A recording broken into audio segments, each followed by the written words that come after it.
Welcome back to Game 5 of Fongvu Buffalo versus and Vega Squadron. We're straight into draft, Frosco, and it's no nonsense this time around. Game 5, everything on the line for the last MSI qualifier slot. I actually really agree with you, Pastime. I actually think this is Fongvu Buffalo versus PVB because they have just been beating themselves in these last two games. The mechanics were just not there. I want to echo what the analyst has said. Ease of execution. Go back to what works. That's what's been behind Vega Squadron. Their comfort picks, the likes of the Corki of bringing out the Vi.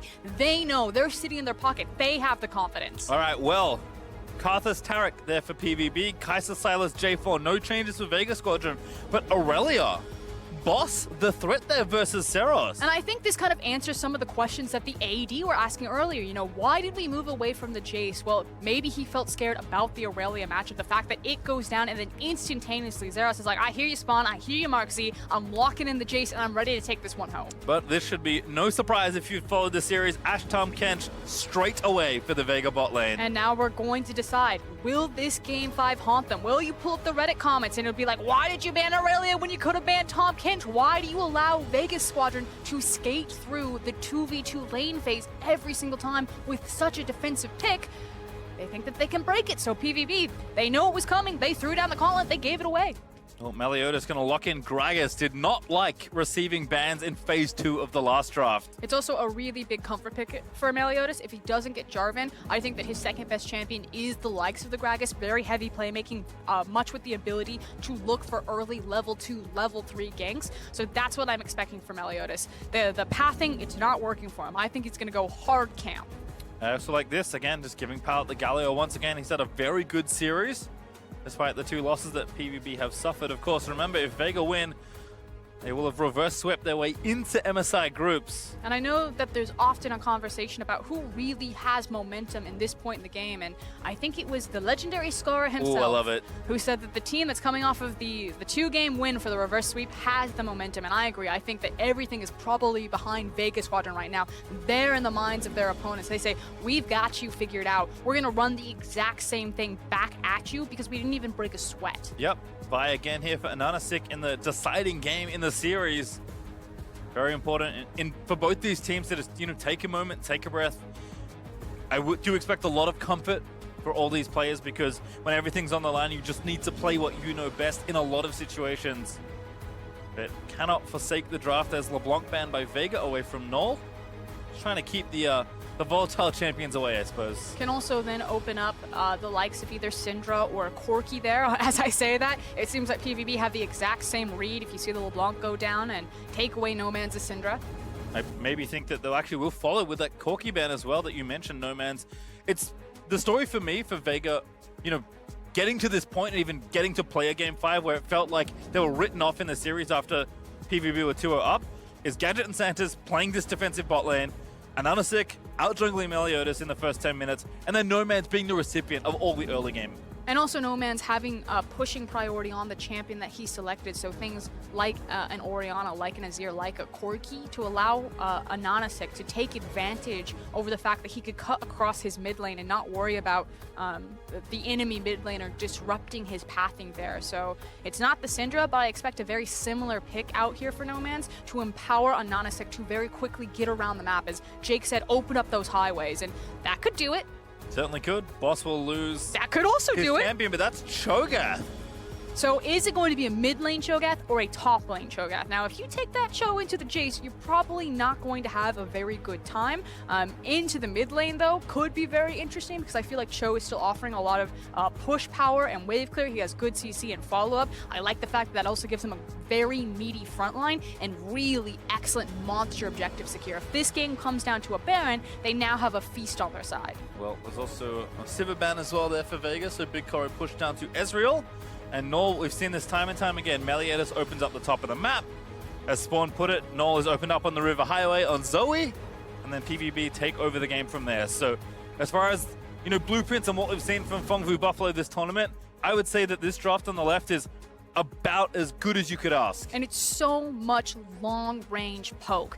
Think about the Jace, the Ezreal, the Zoe, and then if you put a Gragas cast on top of it, there is so much ability for PVB to whittle you down and to force out fights. And Vega, will they pick something as bold as Cassidy? No, they won't. They'll take Orianna instead. I mean, chances are that this game is probably going to go late. It's game number 5. This is your access point into the playoffs, or excuse me, the MSI group stage. You don't want to gamble it on something like a Kassadin. Maybe you don't have the wave clear that you need, so you go for something a bit more stable, a bit more low variance, like the Orianna, who could just wave clear for days, and then you drop that ball on Vi and you just cinder in. I was going to say, if there was ever a team to gamble, it would be Vega, given what we've seen, but I think saying, you know what, we've played pretty straightforward, we've stuck to our plan, and it's done us enough to get us to this point. But now the question is, how do these slight adjustments in the draft now change the outcome of the games? For PVB, it feels like all eyes are on Meliodas. Can he get back that momentum, that power that he found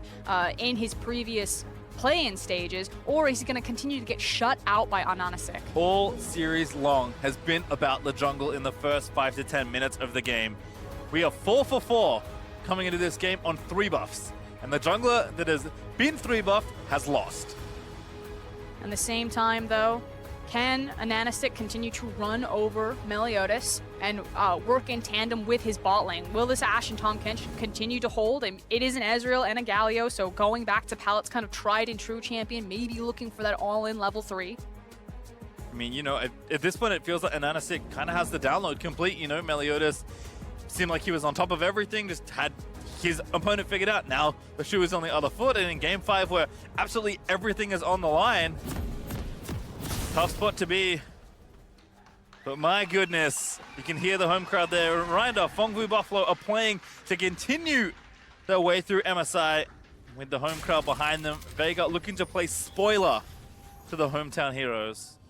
Feels like it's poke versus engage here. So many hard engage tools from Vega Squadron, but if PVB can get an early snowball, an early springboard for the likes of Null, if he can have 100-0 kill pressure on someone, that can certainly change the tides of this game. But maybe the poke doesn't whittle down, maybe the hard engage comes out, and then this poke composition is just ripped apart. I love it when, you know, important games, Game 5 of this series comes down to who's going to execute better on the composition. And it does feel like Fongwu Buffalo have at least picked themselves into a spot where they probably do need to put their foot down a little earlier than, say, Vega Squadron will. I think we've gotten to a point where both teams kind of figured each other out. Vega is saying, we're the slower team, we're happy to play more of that style of game. And Fongwu Buffalo, we know you're the aggressive team, so they're wanting to maybe find opportunities earlier. That being said, I agree with you that we're likely going a little later, most likely. I want to point out that Null is again running the Unsealed Spellbook on his mage in the mid lane. We saw the catastrophe that was his TP in the middle of a team fight, so hopefully doesn't make the same error this time around. And I'm curious just how, you know, how aggressively Fongwu play this game. But I guess we'll find out after this. And something rare, you mentioned this a few games in a row now, but Meliodas commonly does not get help for the start of his jungle. This time, Big Korra and Palette give him the leash. And I think it's recognizing that we need to get this guy moving through his jungle as quickly as possible. So we're going to help him out and try to, again, springboard. But this is also a really clever ward. So nice adaptation. Yeah, exactly. Putting the ward in the Rift Herald pit means that they spot this out. They say, okay, you fooled us once, you're not going to fool us twice. Zeros knows what's up. So the division right now will now get the information. Pops in a Hammer Fawn for a bit of extra move speed. Dodges out. Oh, and has to flash the Rupture. So unfortunately for Zeros, still has to burn the Summoner. And we were just complimenting the adaptation, the fact that he knew that Vi was there, and he still greets for it and forces out the flash. Now, it's not necessarily as punishing in this matchup as it was in the one in game number 4, but that's still flashless Zeros and looks like a repeat gank here. I like this though. Meliodas going to read the play. Good Q from Ananasik, gets out from under the belly slam.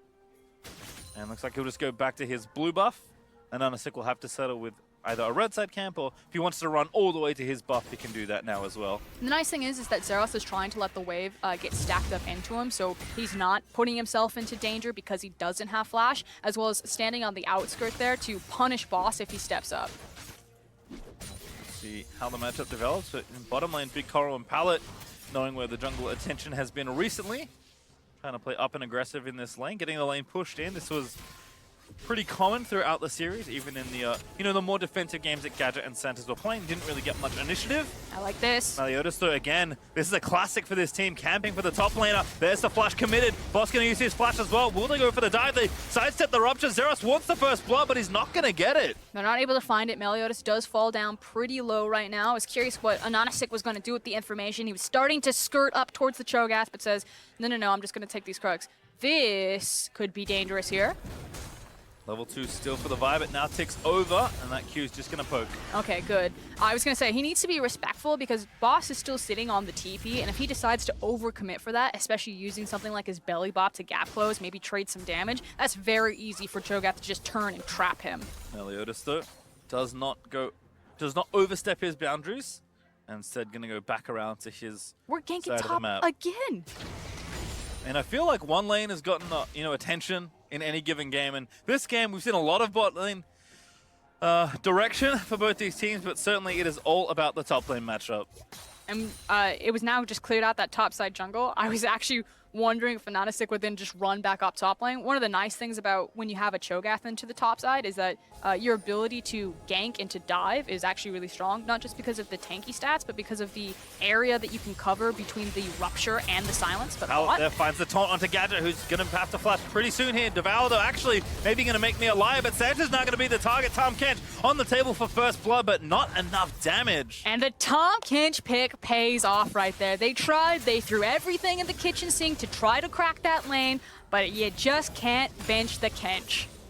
And now Santos will have to go back, but just walk down and be okay with the situation. Null also getting poked out. Nomad's continuing to have a pretty good run here on this Orianna once more. So that's Null going to be forced back away or lose minions to the turret here. It's going to get easier for Null now that he is level 5. Zoe's going to struggle in the wave clear against Orianna for the early few levels, but as soon as he gets more points into his abilities, gets some more items under him, he'll be able to kind of contest just this priority that No Man's is applying to mid.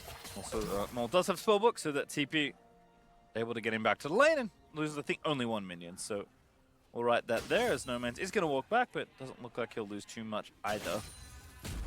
Going for the tier, Orianna. Don't see this too often, but certainly an option you can have. Maybe just investing in the late game they feel like they may be heading to. We'll keep our eye on it. You're right, normally you do see the Lost Chapter, but obviously you're kind of getting the same thing, which as soon as your wave clear mid laner has access to Lost Chapter, so they can have a perma push and never really deplete their mana pool, tier can help her do the same thing. To an extent. Nice to see Zeros again playing aggressive. Boss will catch up and see us a little, but actually, never mind. Not with this dive brewing. Predator pop by Meliodas, making their intent very clear here. Okay, Boss, no flash. Oh, Anonasik already here, though. They've taken so long for this dive. Here comes Orianna as well. TP in. I think they have to pull away, but Meliodas caught by the rupture. Gonna get silenced, gonna get knocked up by Anonasik's Vault Breaker, but the first blood goes over. It's actually Meliodas that gets it, and Anonasik now maybe in trouble as Null finds the snipe. He will go down to the turret, but No Man's already burnt his flash. Can't really chase. The shockwave is beautiful, though, but Meliodas gonna land this slow. They might even fancy going in for it, but no, No Man's able to grab the kill. And from the mid lane, No Man's walks up there. He is able to turn it around in the back half, though. It's still a massive wave that Boss is missing out on the Cho'Gath. That said, the Orianna, big beneficiary here because she picks it up in pallet. You're looking a little crazy. I see it in your eyes. I don't agree with it. Just let it go. PVB really just wanting to get this game over with, it feels like, in some ways.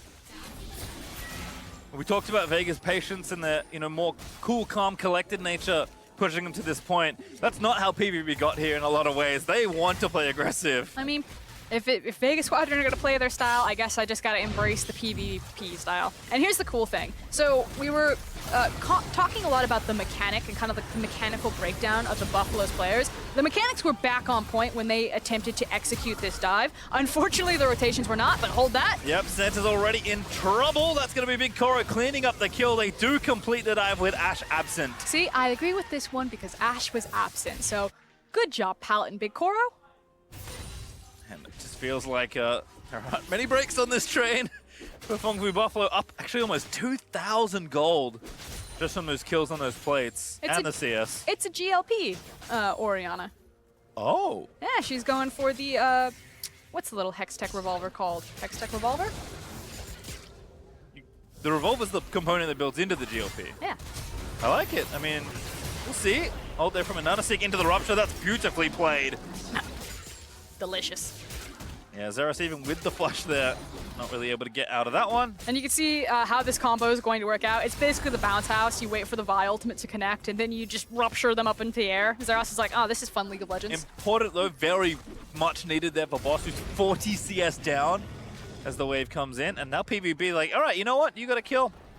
Not for too much longer. Disengage. Run. Bubble, long range, doesn't find the target. Boss, though, is going to be the one to go for. Oh, and that's actually a really big misstep there from Meliodas. His only level 5 pallet. No flash, so can't really chase. Null did get a GLP off the ground, but only gets a slow and can't find a follow-up. So that's just Meliodas feeding a kill over. Yeah, that was basically the Uber Eats of ganks right there. Gragas is like, yeah, you want some more on that?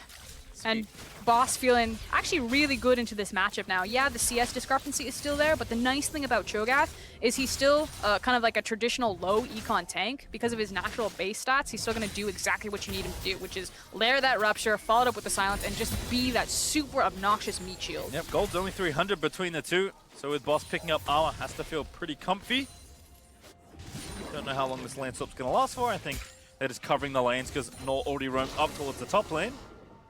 But you can see Zeros is trying to be the player that he's been so long in the VCS, just completely dominant, taking over a lane. He's on a signature Jace. He's had some luck, but again, when you do something this obvious, it's very easy for Vega to find the reaction. And now it's about, you know, what can Zeros do with that window advantage that he has? The fact that he has put Boss so far down, and he has these big windows to look for roam as he shoves that wave up. Like, Zeros now needs to take the attention that his team has given him and somehow translate it back to him. If that's, you know, constantly cutting back towards the mid lane, if that's helping get deep vision into a Nana 6 jungle for Meliodas, or if that's starting off something like a Rift Herald, it just needs to be more. You can see Nor, for all those roams, actually down almost 20 CS himself. So the top side kind of being sacrificed to Zeros here to make sure he got that lead. Meliodas, though, is going to try and use this pressure to take the Rift Herald away.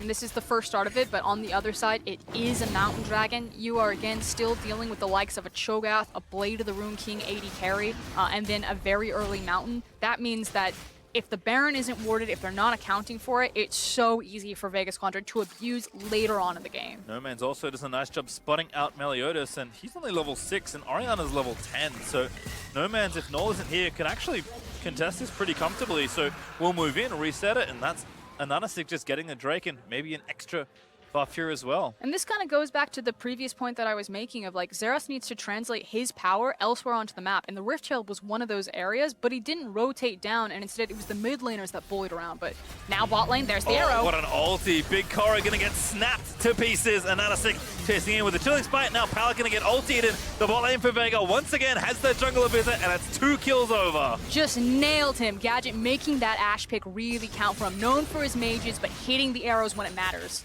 I mean, Zeros again, he's trying to bully. He's still up a massive amount of minions, but this feels like, again, starting to not matter. Now it's Vega actually find themselves in the league. We were talking only moments ago about how PVB were up 2K. Now it's Vega up about 700. Because they're only winning on one point in the map. Look at all of that vision that is scattered around Vega Squadron's bottom side jungle there. That is, everything is lit up. There are so many choices that Ananasik gets to make with that type of information, and he's making the right one every single time. Yeah, we didn't have a 3-buff this game, by the way, but Ananasik certainly feels like he's really come to form in this game, or in this series, I should say.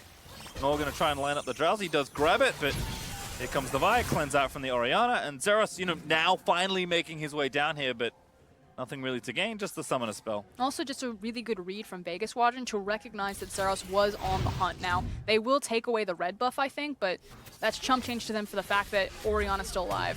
Back to Gadget, nails the arrow when it counts. It's then perfectly followed up on Ananasik, and finally punishing Big Koro for not taking something like a cleanse. Yeah, it's Ezreal, and you do have the access to the Arcane Shift, but he's taking teleport every single time. He's just playing so arrogantly down there. I also like that, you know, we had Medic in counter illustrating strong side versus weak side. Too far forward on your weak side. You don't know where the enemy jungler is, and it's a Vi. Usually you think you can get away from most junglers as Ezreal. Not the case in that situation. They didn't even need it with Gadget's aim. And I just love how they're comboing with this Vi by making sure that they just have so many multiple pieces of CC to help Vi really land her ultimate. The fact that it's not relying on Vi to open up the fight and to press R, that you have something like an arrow, which I think is kind of like the key, most important takeaway of making a champion like Vi really work in a competitive meta. Yeah, good point there. Although now honestly going to get jumped on. Farrell not quite connected because I think he queued away from it. I thought he flashed, but Meliodas tried to line up that combo and could not complete it. And slowly but surely, they're starting to lose control over this top side of the map as now you're talking about strong side versus... Arrow What? barely misses Null.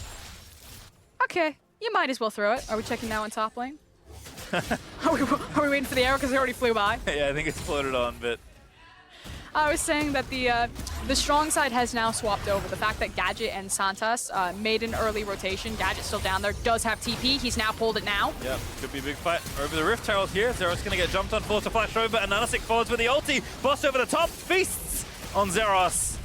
Now Shockwave does miss for Nomans, but still already the first pick done for Vega. We're going to call it a zoning Shockwave right there. And all Nomans needs to do is to get his ball laid down in that little choke point. So waiting for Drowsy will probably step back forward, and he's just going to keep all three of those PVB members at bay. Good poke here, though, again from the Ezreal and the Zoe. Rift Herald not getting done that quickly here. Continuing to charge in and poke down. Big chunk there onto Gadget. Boss trying to zone them out of the way. A great silence there. And with the Rift Herald done, I don't think they're going to get too much here. Pallet does have the flash. It is the TP, and PVB committing for a play. Meliodas looking to go over the top, but he can't make it over the wall. Pallet finds a two-man taunt. Zera going to get himself the kill. Santa's maybe forfeit next. They're going to shake and look for the dive. Nanasik moving in. The next Q doesn't land. Nor tries to find it. Goes Drowsy, does the Tahm Kench. And that's Big Koro picking up a sitter. And something will get back for the Buffaloes here. They're also going to try to pick up Boss. Surely he will fall right now. Grab the minion wave, maybe a top tower. Kill shot accuracy looking good right now. And there's the order from Meliodas saying, don't need accuracy with that one. That was just dodgeball there. He like popped the righteous glory. He's like, wait, what way is it going to be? And that's the tower over as well, but let's revisit this one. Okay, so I actually really liked some of the initial setup here. The fact that they were able to disengage by using the Orianna ball to zone away. But at this point, PVB, no, we've committed too many resources. We must find something here. Big guy Pallet finds the flash taunt, at least picks up some of the kills, and then helps separate Vega Squadron, who are just like every man for themselves. Everyone get out, everyone run away. Power of Zoe, once you start chasing, usually don't have to stop for too long. Rift Herald, though, is channeled mid. Abyssal Voyage was committed also for Santa's, so Vega do answer back and get a turret for themselves. But once again, the gold lead has flip-flopped back in favor of Fongvu. Buffalo up about 600. But again, Ocean Drake up, and this is a very high-tempo game at this point. And checking in back on No Man's build, I was excited. I wanted to see the GLP Orianna. Instead, he went for the Archangel, so looking more for having more of that late game feel that you were talking about, and now we'll also have access to the shield. So Orianna shield on top of Archangel shield, like he's going to be really tanky and can survive these sustained damage fights for a long time. It also helped a lot against the likes of Zoe. So if Zoe ever does find him with one of these big pokes, he now has kind of two shields to work with to absorb a lot of that nuke damage. Just needed a book to read on the way to his first item. Has that spare tome. I saw the extra book. I was like, yes, give me that utility Ori. Give me Ash Ori. Would be fun, but not this time around.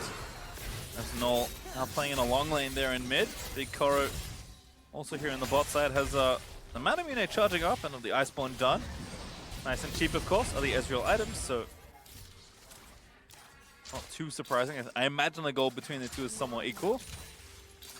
Now that there are no objectives really on the map to easily take, it feels like the game is going to slow down a little bit, but Fongvu have definitely bought the pace I expected, and Vega, to their credit, are actually answering relatively well. Null, though, is starting to really open up the game. True Shot Barrage and the Shock Blast almost made it a one-shot. Okay, this is literally a game of dodgeball for Vega Squadron. Can the poke damage connect from the Buffaloes? If not, then they can just turn it around with these big wombo combo ults. But the thing is that you're then playing around timer. So if you look at Vega Squadron's comp, like they are so reliant on long cooldowns on key ultimates to finish fights, whereas the Buffalo's composition, because those champions rotate through cooldowns so quickly, the likes of Ezreal, of Zoe, of Jace, they're not reliant on big, long ultimates to decide fights, they can keep tempo a lot in this game. So Vega need to be really on point of when they pick their moments, because if it ever doesn't connect for them, there's going to be a much longer window while they're waiting for their ultimates to come back off of cooldown that Buffaloes will just throw punch after punch at them. Well, when they did miss those first few punches, however, Boss actually just casually takes the top outer turret because Zeros was with his team trying to find that poke. Again, I get it, mid outer turret's a very important piece of the map to try and dismantle, but perhaps committing a little too much there in the situation, as the map will kind of move back to normalcy for a little while longer.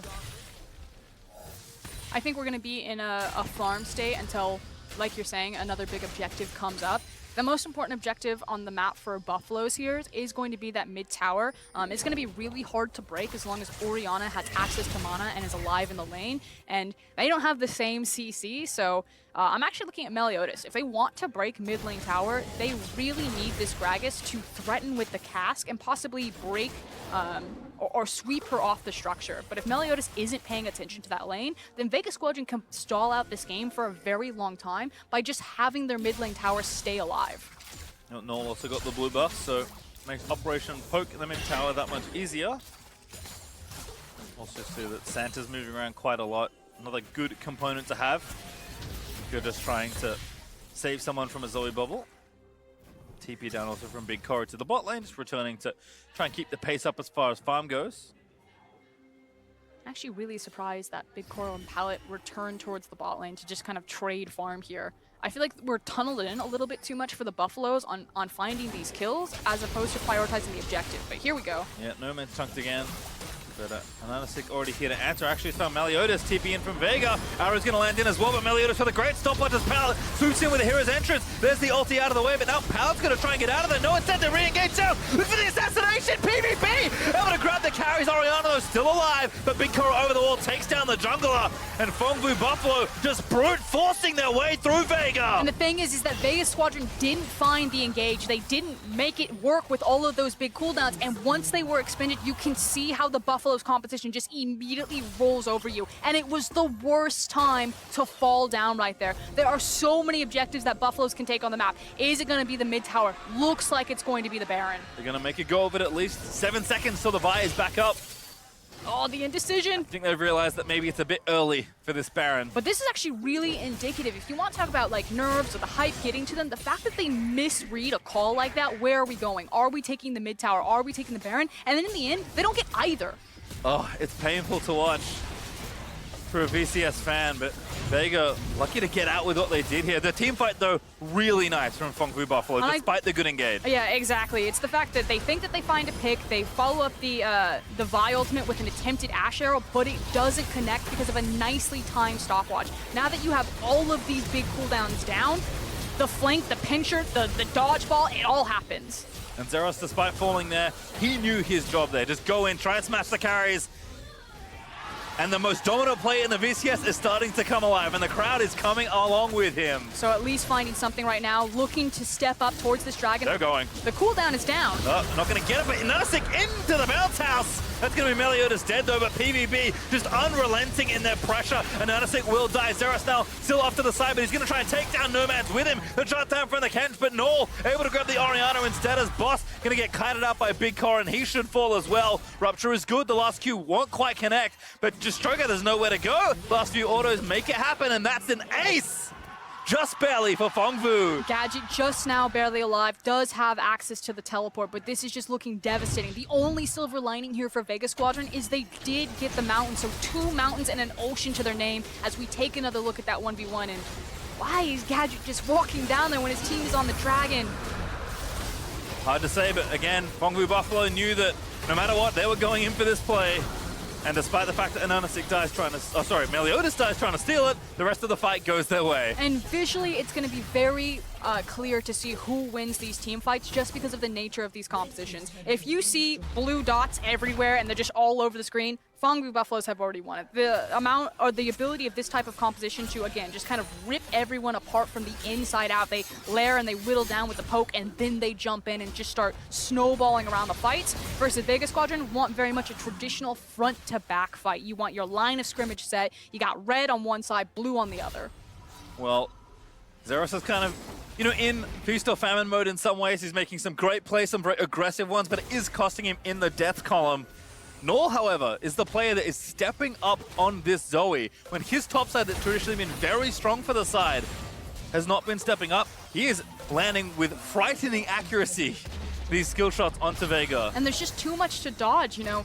Maybe you sidestep Null once, but then you get nailed by a shock blast. Maybe you're paying attention to Zeros, and so Null slips underneath the radar. And if one connects, he found Sanchez, you're dead. That's why he's dead. Blue buff over to Zeros as well. Fengvu Buffalo starting to get cooking here, up about 5,500 gold. And Vega Squadron just need to reset. They need to shake it off. They need to figure out how to get back into control of this game and slow down the pace here, pump the brakes a little bit. And I think that does start with the vision game. And Santos needs to make sure that when he's playing that vision game, he's not playing it by himself and getting caught out like that. There's a team, though, that does not want to slow down in this situation. It is Fengvu. Even Meliodas just getting No Man's out of there, does not want the shockwave to be a thing. Now, one of the scary things is the only way to alleviate the pressure when Vega Squadron are kind of stuck under their tower like this is to pull the trigger for a hard engage. Because they have a Cho'Gath and because he's so far behind a very powerful Jace, you can't alleviate this pressure by trying to play a different point on the map. Gadget, oh, you have to be careful. Shock Blast is good, but Null can't follow with the Q. But he's going to, again, keep throwing pot shots in the tower. PVB trying to finish this off. Which just means that Vega Squadron need to pull the trigger before they lose too much of their health, which is why you can see Ashe standing into Fog of War trying to throw a blind arrow here. But I feel like PVB, they recognize that. They say, this is fine. We're in control of the game now. Slow it down. Zeros wants to back. He probably has a pretty big buy behind him. And we're just going to continue to play out this 1-4. We have all of our poke lined up. We're going to take pot shots at you underneath every single objective. And then Zeros can win a side lane. And eventually, we'll either kill you or we'll take an objective. So Vega, you said it already. Double Mountain and the Cho'Gath. They're going to go for the Turbo Baron here. This is the Hail Mary play. They know that they can't get into another poke war. They need to poke them though, but now Vega may be turning off. The Baron resets, so the attempt is done. Oh, it's desperation. Oh, Big Cora, what a flash. Oh. Got chunked by the shockwave, but did not die. Vega they're getting desperate. They don't have a shockwave. They're approaching the Baron again just because they want to try to zone people off. They're now cut away from where they need to be. You can see Ezreal preparing the wave in the mid lane. Santos and Boss just move out with the Abyssal Voyage. Null also going to take a recall. Does have Spellbook if he can swap to TP. If they want to go back in swiftly on this one.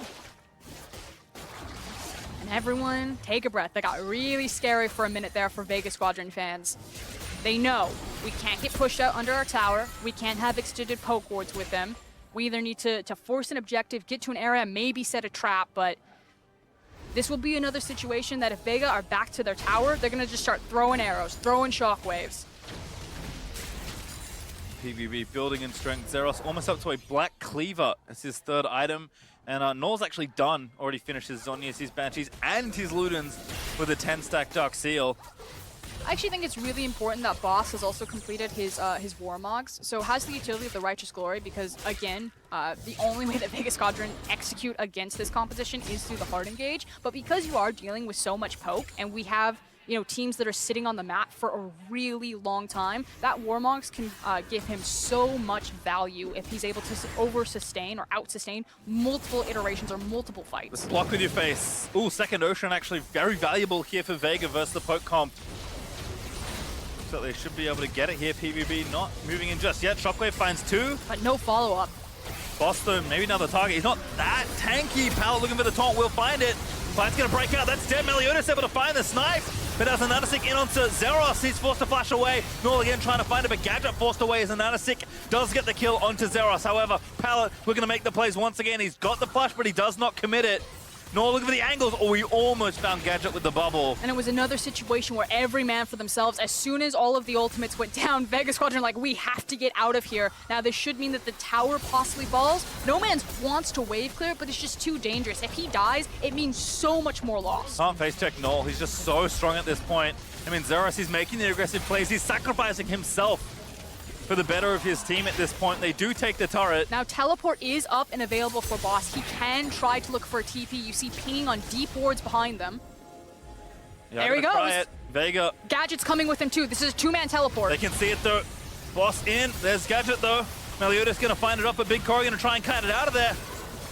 Stun onto power. Meliodas goes in. He's going to try and buy time. Here comes Zeros as well. Vega, you cannot kite out this comp, but they're forced to run away into stasis, but the front line falls, and Fongfu Buffalo coming alive. They just annihilate Vega Squadron right now. If they want to go for the end, if they catch them, this can be game over. Series done right here. At very least, it's full Baron control.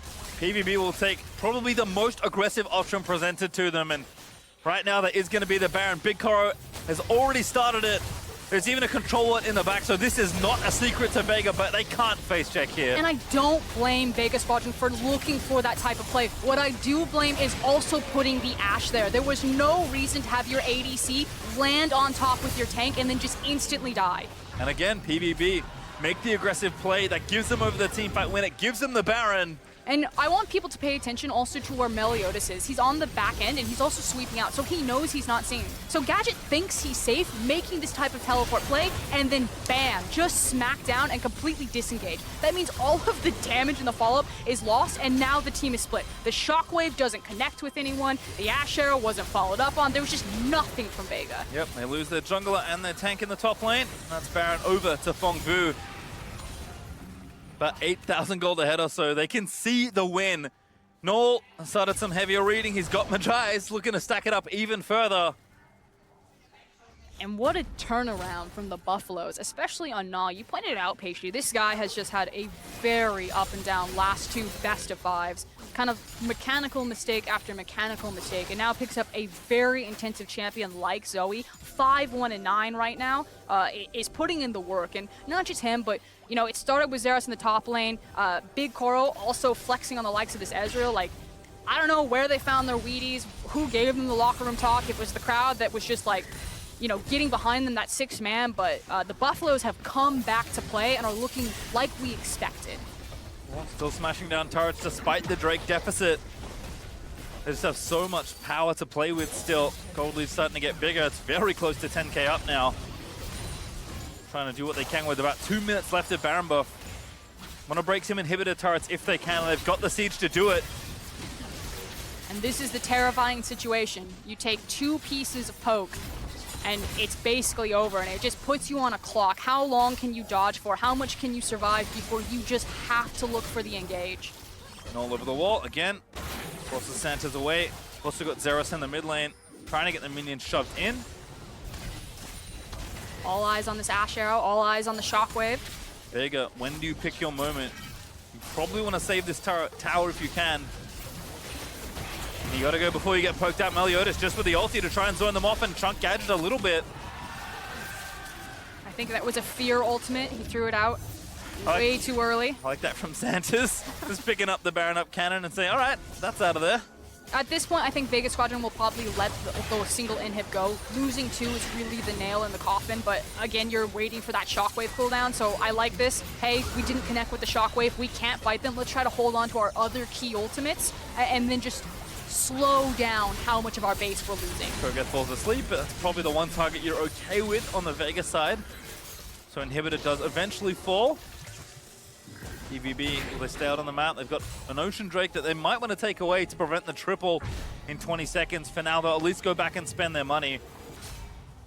Would also help open up the possibility of an Elder, just another objective for them to play around.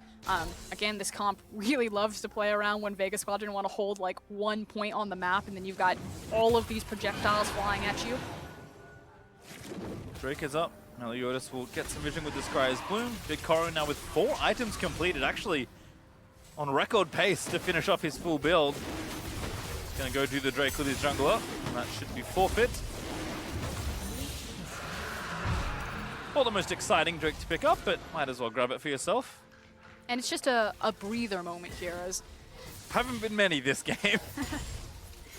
see how cleanly the Buffaloes can finish out what should be their game. Can never underestimate, again, the power of a well-placed wombo combo. No Man's also getting cheeky, trying to find a carry and delay the push. But it does feel like the Buffaloes can taste it, that they know that this is their game to lose, that they are so close to that group stage. Back into sleep, not going to follow up. Good chunk of damage. Only have to just be a little bit more patient. Zeros getting the mid wave going. Boss is busy in the top lane with the supers. Don't think this tower's going to last too long here for Vega. And a sweeping out as well. Again, denying what vision you can. It's already dangerous to face check when Zoe and Ezreal are out and about. You can't see, it's even more so. And PVB doing a good job. Multiple sweepers going down, a lot of control wards. They're trying to make sure that their flanks are safe, that when they are approaching these structures to look for the siege, to look for the poke, that there's no crazy teleport coming in behind them. You check on the timers, you can see that Gadget and Boss's TPs are about to come off of cooldown. The Baron has worn out, so we could be possibly playing around the next timer, which is in 1 minute. And there's now another window where Vega have the opportunity to look for the sucker punch to get their foot back into the game, but I feel like that's almost like the last window. They get one more shot at this. Meliodas even, he's going the AP build this time around, actually now finishes Zhonya's. So everyone from Fengvu very well equipped to fight around the Baron that's coming up in 45 seconds. And I feel like this Baron will be the make or break moment for this game. If Vega can find a way to steal it or somehow win a fight around it, then they get to keep playing. Actually, if they lose this Baron, I think the game's over. I agree with you. I think it's really fun that he went for the AP Gragas, because I think when you're working with Null and even the Ezreal, like if one piece of that CC or that poke lands, like they're basically half health, and an AP Gragas drops a cask on you, the ability to assassinate someone from long range is actually really cool. Like as a comp, this is really fun, but very hard to execute. I've been very impressed with how the Buffaloes have done it. Yeah, you know, you talk kind of like dodgeball, having to dodge all these skill shots. The card's kind of like the critical hit ball that you throw it at the end to finish off your opponent. You always see that one kid that just gets slammed in the face. That's what that Gragas cast does. Again, just pushing the waves up. Baron is now up and alive, so PVB going to pick their spot once they've got the waves in positions they're happy with. And you know, we haven't even talked about this. Buffaloes don't need the Baron to end this. They have so many ranged champions. Yeah, there's an abundance of wave clear, but you can starve out No Man's mana pool if you'd like, or just whittle away with the poke and start to starve out some of these health bars. So I actually like this idea of, you know, we don't need Baron. That's kind of the one way that Vega would get back into this. Let's just try to exhaust them on this map. Still got Inhib up for a minute as well, I think, which is a thing I'd forgotten. So Super Minion is now going to have to be dealt with by No Man's. That means they can keep pressuring around and throwing their skill shots in. Zeros actually stepping up to chunk down the turret, does a decent amount of damage to it. And Gadget is dodging well. No Man's eats the cast from Meliodas. Big Korra gets slowed. Someone's fallen asleep. Oh, it's a minion. The melee creep slacking on the defense of this inhibitor tower. Minions have feelings too, Pastry. Well, better the melee creep than your carry at this point, most certainly. And looks like PVB have decided that, all right, that's enough sieging for now. Inhibitor's coming back up, and this is a pretty straightforward two-man, although Hawkshot will spot it. Anonasic He's asleep. Yeah, he's trying to get over Wrong the top. time for a nap, buddy. Him and Agent Santos, can they get into this pit? They're going to try, and Noel's going to make sure they cannot, and PVB actually pull off the objective to try and maybe force something here. I like this. Again, like you said, getting the Baron stolen is one of the few ways this game is wrested away from you. But I feel like it's a bit too much like respect there. Maybe they're trying to buy time for Zeros on this side of the map. They are starting it up two-man again, but I think at some point the Buffaloes just need to say that they're pulling the trigger. Talon may be caught out here, but it's actually going to flash out to safety. All over the top, forces the Devour out of Santa's. Here comes Zeros. Good chunk, but not quite enough. Inhibitor's back up again, so Vega have to worry about that entry point into their base. Fengvu Buffalo will actually reset. Elder Dragon up in 20 seconds. Now the map has two major monsters to play around. This is interesting, though. Vega could just walk up to this and try to very quickly burn it. This is still a double mountain, double ocean team with the Cho'Gath.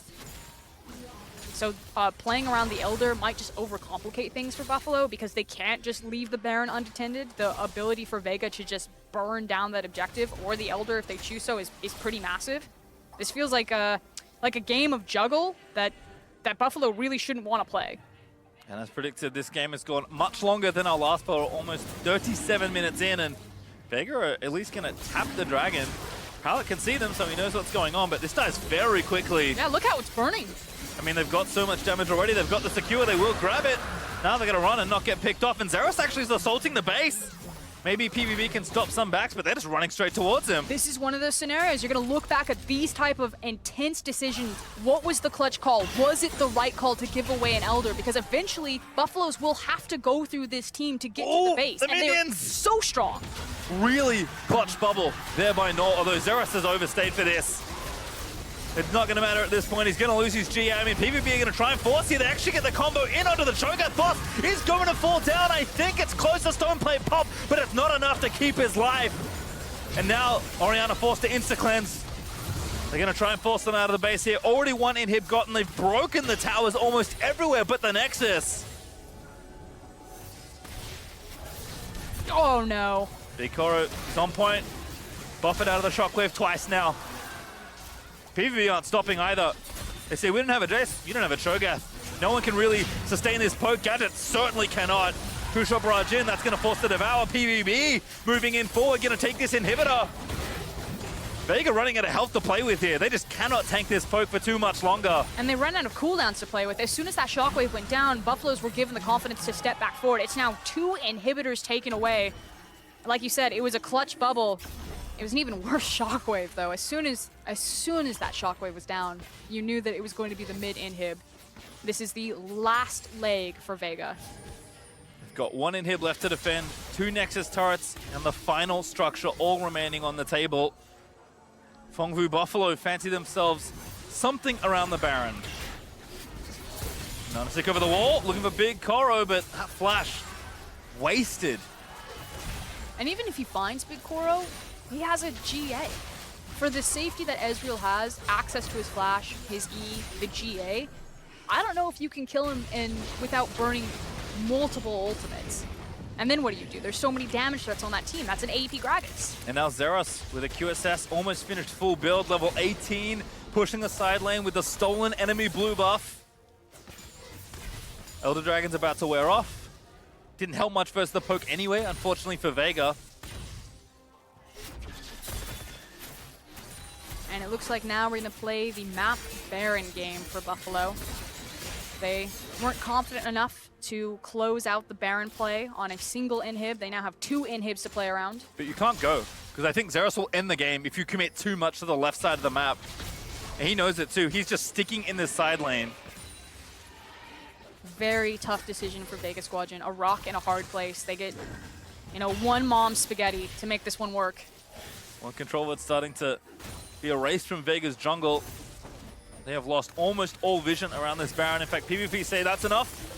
Hawkshot is really nice from Gadget. Again, that utility helping out a ton here. Look how they've done their lane assignments. They have the Abyssal Voyage with Orianna to quickly get her, and they're making sure that Boss is near the pit. He has Flash, he has Feast. The call is clear from Vega. They want to try to Feast steal this unless they catch out a fight. TP in from Zeros, so they're going to try and take the jungle, but as you said, they still got the Feast, even if Anasik dies. He's got the GA, Abyssal Voyage in. They're going to try and start a team fight here. Santos, though, too far forward, and Anasik still caught out of position. Big Koro cleanses out of the big arrow, and Meliodas finds 2. Going to look to knock them back into stasis. There's the neck down, and Anasik will fall after the hero's entrance. Boss will be forfeit as well, and PVB might not need the Baron to end this game. It's just 3 members alive. Can they hold against? Gadget, goodbye! That's game, PVB!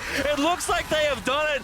Vega can only run away from this point as PVB will surge into the base to end the game. Santa's falls. Nomad's the only one left alive as PVB will push the final minions in towards the Nexus. And all the analysts wanted is they wanted to see Zeros. This is who they came to see on that chase, and they finally got him. The ace comes through, and the Buffaloes are charging towards the Nexus. They will earn their place on the mid-season's biggest stage in front of their home crowd.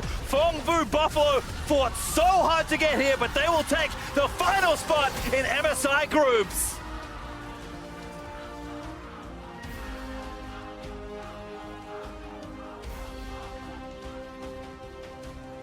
And you can hear that crowd behind them.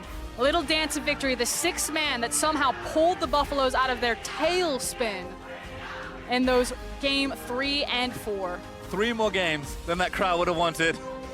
But the Fengvu Buffalo pull it out in the end. Hats off to Vega Squadron, though.